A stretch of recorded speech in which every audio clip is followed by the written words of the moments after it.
कासमेन road पर खुला all in one का सुपरमार्ट। मुख्य अतिथि अनीस अंसारी, पूर्व IAS और लखनऊ पश्चिम के विधायक अरमान खान ने किया भव्य शुभारंभ। मार्ट में विविध उत्पादों की रेंज, किराने का सामान, घरेलू आवश्यक सामान एक ही छत के नीचे रियायती दर पर होगा उपलब्ध। स्थानीय लोगों में खुशी की लहर। लखनऊ रियायती दर पर लोगों को सामान उपलब्ध कराने के लिए ऑल इन वन सुपरमार्ट पुराने लखनऊ स्थित कासमेन रोड पर खुल गया है। आज लखनऊ में ऑल इन वन सुपरमार्ट का भव्य उद्घाटन मुख्य अतिथि पूर्व IAS अनीस अंसारी तथा लखनऊ पश्चिम क्षेत्र के विधायक अरमान खान तथा डॉक्टर हरीश कुमार अग्रवाल ने फीता काट कर किया। इस सुपरमार्ट के शुभारंभ के अवसर पर ओनर हसन अब्बास और जिशान अब्बास ने बताया कि देश भर में 32 मार्ट की गिनती में लखनऊ की ये ब्रांच भी आज शामिल हो गई है। उद्घाटन के अवसर पर अति विशिष्ट के रूप में मान्यता प्राप्त पत्रकार एसोसिएशन के चेयरमैन वरिष्ठ पत्रकार अजीज सिद्दीकी, महामंत्री अब्दुल वहीद, सचिव जुबैर अहमद समेत कई पत्रकार मौजूद रहे। इन्हीं के साथ रोहित कुमार यादव, मेहदी हसन बबलू, विवेक कुमार, लईक आगा तथा कांग्रेस के वरिष्ठ नेता शब्बू कुरैशी, डॉक्टर जफर खान, भानु प्रताप सिंह आदि उपस्थित रहे। अपने वक्तव्य में ओनर जीशान नकवी और हसन अब्बास ने बताया कि कंपनी की तमाम स्कीमों के साथ कस्टमर को तमाम सुविधाएं दी जाएंगी, साथ ही मार्केट रेट से काफी रियायत दरों पर सामान भी मुहैया कराया जाएगा। लखनऊ में मार्ट फैशन लगातार बढ़ता जा रहा है। लगभग लोगों को इसकी आदत भी पड़ती जा रही है, पर ज्यादातर मार्ट बड़ी कॉलोनियों में या फिर पाश इलाकों तक ही सीमित हैं। ऐसे में लखनऊ स्थित कासमेन रोड पर इस तरह का मार्ट खुलना सच में सराहनीय है, जहां एक ही छत के नीचे ग्रोसरी आइटम के साथ साथ घर में इस्तेमाल होने वाली तमाम चीजें मिल जाएंगी। All in one super mart की शुरुआत करने वाले रोहित यादव ने बताया, इसकी यात्रा 2023 में शुरू हुई, जब मैंने एक खुदरा ब्रांड की कल्पना की जो खरीदारी के अनुभव में क्रांति लाई। पहला स्टोर ग्वालियर में लॉन्च किया गया, जो एक महत्वाकांक्षी यात्रा की शुरुआत थी। मामूली निवेश, एक समर्पित टीम और एक स्पष्ट दृष्टिकोण के साथ ब्रांड जल्दी ही खुदरा क्षेत्र में एक विश्वसनीय नाम बन गया। आज कंपनी संगठित खुदरा क्षेत्र में एक अग्रणी के रूप में खड़ी है, जो उद्यमियों को इस सफलता की कहानी का हिस्सा बनने का एक आकर्षक अवसर प्रदान करती है। फ्रेंचाइज विस्तार और विकास, भारी प्रतिक्रिया और ग्राहकों की मांग के कारण all in one super mart ने मध्य प्रदेश, उत्तर प्रदेश, बिहार, राजस्थान और जम्मू और कश्मीर सहित प्रमुख राज्यों में तेजी से विस्तार किया है। 2030 तक इनका लक्ष्य 300 स्टोर स्थापित करना और 3000 से अधिक लोगों को रोजगार प्रदान करना है, जिससे खुदरा उद्योग में एक प्रमुख शक्ति के रूप में इनकी स्थिति मजबूत होगी। इस मार्ट में विविध उत्पादों की रेंज, किराने का सामान, घरेलू आवश्यक सामान सब यहाँ एक ही छत के नीचे उपलब्ध है। अनीस अंसारी साहब, आज जो है आप कासमेन आए हैं all in one departmental store की ओपनिंग में, कैसे देखते हैं? पुराने लखनऊ में इस तरह के स्टोर बहुत कम है। जो ट्रांस गोमती की तरफ के इलाके हैं, गोमती नगर इस तरफ है, वहाँ पे ज्यादातर डिपार्टमेंटल स्टोर हैं, लेकिन इन बस्तियों में जो पुरानी लखनऊ की बस्ती है, यहाँ पे इस तरह के स्टोर की जरूरत है। और आज जिस तरह से जिशान भाई के नेतृत्व में उनके भाई हसन अब्बास भाई के उसमें खुला है, कैसे देखते हैं? सबसे पहले तो मैं मुबारकबाद देना चाहूँगा हसन अब्बास साहब को और उनकी फैमिली को, कि उन्होंने कासमेन रोड पर जो पुराना और घनी आबादी का इलाका है, वहाँ ऑल इन वन स्टोर की शुरुआत की है। हम सब लोगों को दुआ करना चाहिए ऊपर वाले से कि उनका स्टोर कामयाब हो, ग्राहकों को सस्ता और रिलायबल सामान मिले, अच्छी सर्विस मिले। पुराने लखनऊ में या यूपी के और मुल्क के जो गरीब इलाके हैं, जहाँ पर परचेजिंग पावर कम है, वहाँ पर डिपार्टमेंटल स्टोर चलाना एक मुश्किल चैलेंजिंग काम है। जब तक खरीदारों के पास दरें खरीद न हो, तब तक डिमांड या मांग जो है आगे नहीं आती है। यही वजह है कि जो ज़्यादा मालदार इलाके हैं, जैसे आपने गोमती नगर का जिक्र किया लखनऊ, तो वहाँ पर ज़्यादातर लोग ज़्यादा बड़ी आमदनी वाले professional classes, retired bureaucrat, politician, जिनकी आमदनी औसत से ज़्यादा वहाँ पर खुलते हैं, क्योंकि वह खरीदारी की कैपेसिटी है। पॉलिसीज गवर्नमेंट को ऐसी बनाने की ज़रूरत है जिसमें जो मुल्क के 50% नीचे की आमदनी वाले लोग हैं, उनका ज़रिए खरीद बढ़े। उनका परचेजिंग पावर 1990-91 से जब यूपीए की नरसिम्हा राव साहब की सरकार थी और डॉक्टर मनमोहन सिंह साहब उसके वजीर खजाना थे, उन्होंने मुल्क को लिबरलाइजेशन की तरफ जाने के लिए बहुत बड़े कदम उठाए, जिसकी वजह से इंस्पेक्टर राज जिसको कहते थे वो कम हुआ, पूंजी लगाने के लिए फैसिलिटीज बढ़ी, लाइसेंसिंग सिस्टम को तकरीबन खत्म कर दिया गया, कुछ सेक्टर को छोटे 4-5 सेक्टर से डिफेंस वगैरह, बाकी सब में कहा गया बिना लाइसेंस के आप खोल सकते हैं चीज़ें, दुकान लगा सकते हैं प्रोडक्शन का। इसका फायदा ये हुआ कि 1990 से 2014 तक हमारे मुल्क में जो कुल मजमूई पैदावार जो है, सकल घरेलू उत्पाद या जीडीपी जिसको अंग्रेजी में कहते हैं, ग्रॉस डोमेस्टिक प्रोडक्ट, वो 7% एक्चुअल रेट पर एनुअली बढ़ा है। पूरे 1990 से 2014 तक जीडीपी की रफ्तार 7% ऊपर, जो दुनिया की जो बड़ी इमर्जिंग इकोनॉमीज हैं चाइना वगैरह, उनके मुकाबले में हायर था। लेकिन इधर 2020 से इधर कमी आई है। अभी जो आंकड़े हैं उसमें वो 7.5% से गिर के 6.4% करीब रहेगा।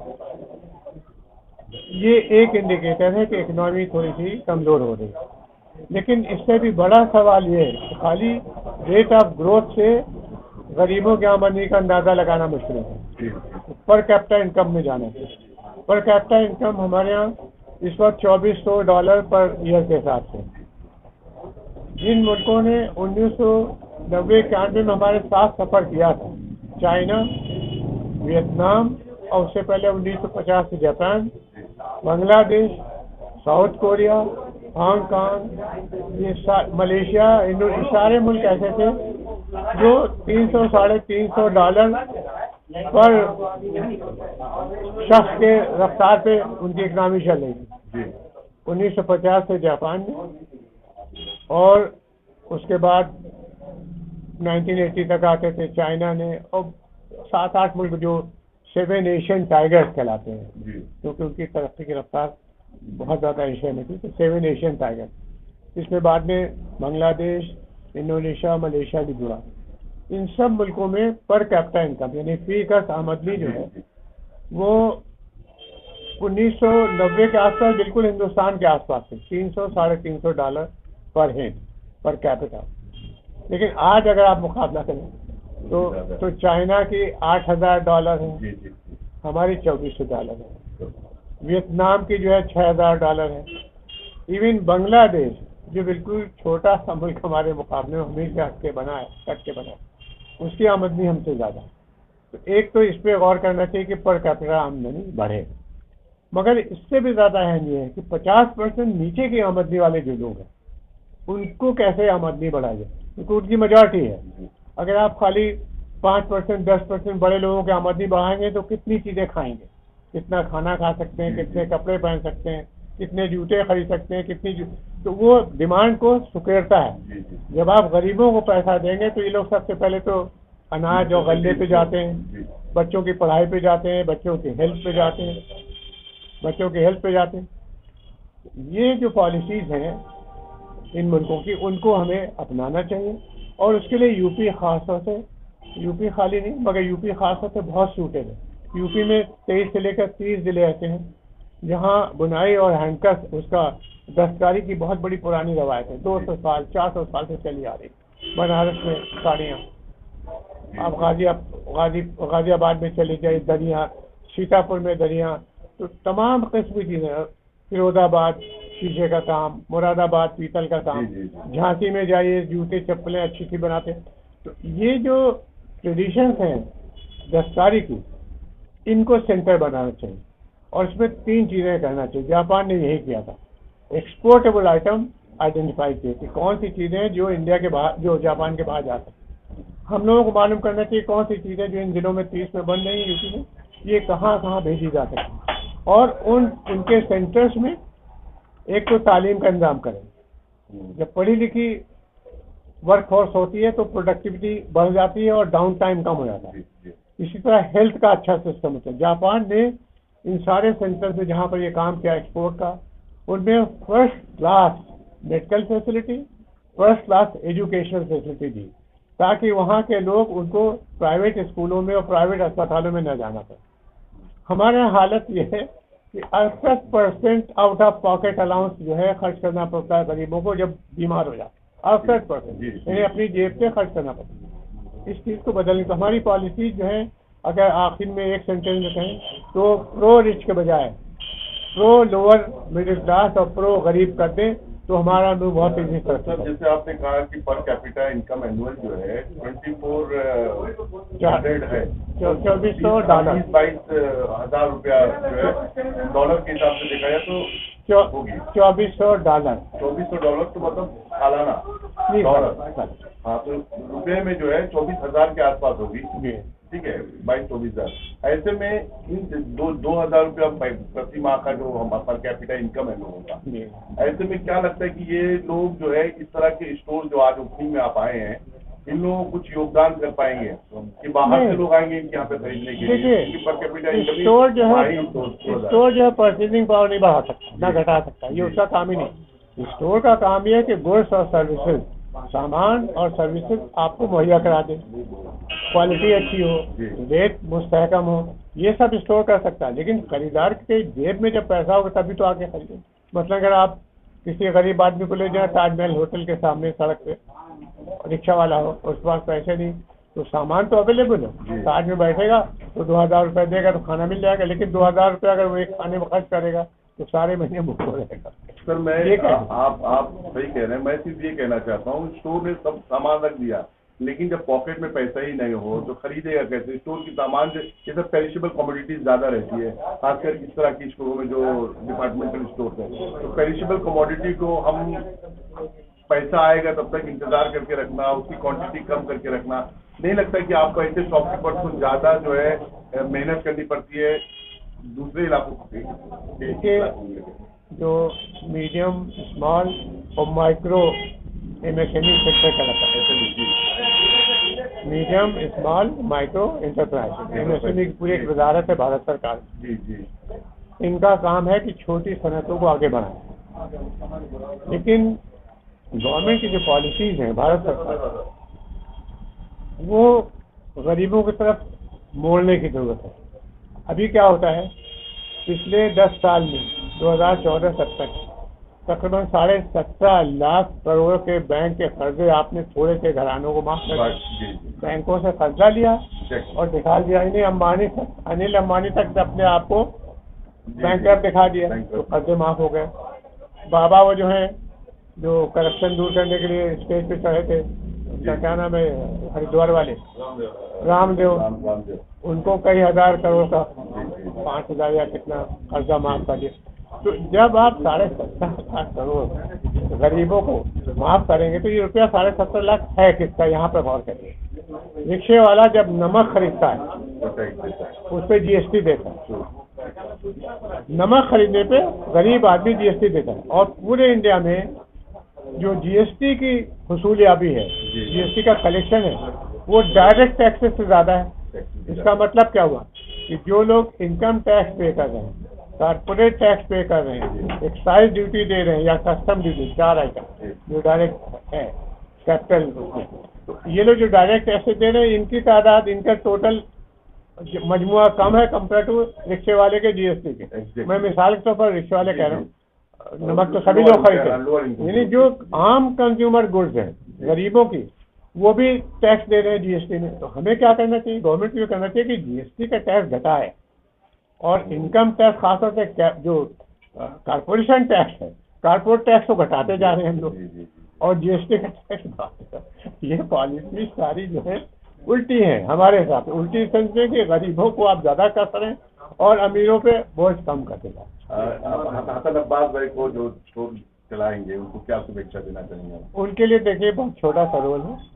एक तो ट्रांजैक्शन बिजनेस में हमेशा जबानी होते हैं, लिखा पढ़ी कम होती है। जो चीज़ आपने वादा कर लिया उस पर टिकिए। अगर आपने कहा कि यह सामान 100 रुपये का तो 100 रुपये में दीजिए, उसको कहीं करनी ना काटिए। उसमें अगर 100 रुपये में 50 ग्राम था तो 45 ग्राम का सामान ना दीजिए।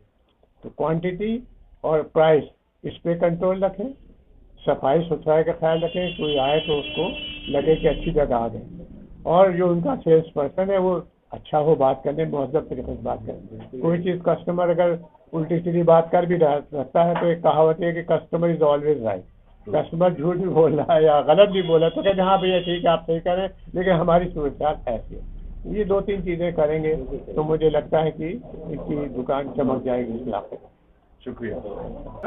तो इसके लिए मैं अपने छोटे भाई यानी हसन अब्बास साहब को और भाई हमारे जीशान अब्बास साहब को मुबारकबाद दूंगा कि इन्होंने एक कामयाब और एक प्रशंसनीय कदम उठाया, जिसके लिए यहाँ पे जो लोगों को बहुत दूर जाना पड़ता है परचेसिंग के लिए, वो कदमों को दूर नहीं ले जाना पड़ेगा, बल्कि यहीं हर चीज़ मिल जाएगा। और ख़ास बात और भी ये है कि ऑनलाइन भी सारी इसकी बुकिंग होती है, जिन लोगों को ऑनलाइन चाहिए तो वो भी वहाँ पे पहुँचाने का काम कर रहे हैं। तो इस मुबारक मौके पे मैं अपने सभी साथियों को मुबारकबाद दूंगा। और लोगों में एक बड़ा एक उत्साह है, करीब जब से लोगों को ये पता चला कि यहाँ पे ऑल इन वन स्टोर खुल रहा है तो बड़ी सुबह से ही लोग कसी तादाद में यहाँ पर थे, और जैसे ही पिता देखिए इकट्ठा हो देखे हज़ारों के सैकड़ों की मजमा वहाँ पर मजमा मौजूद है।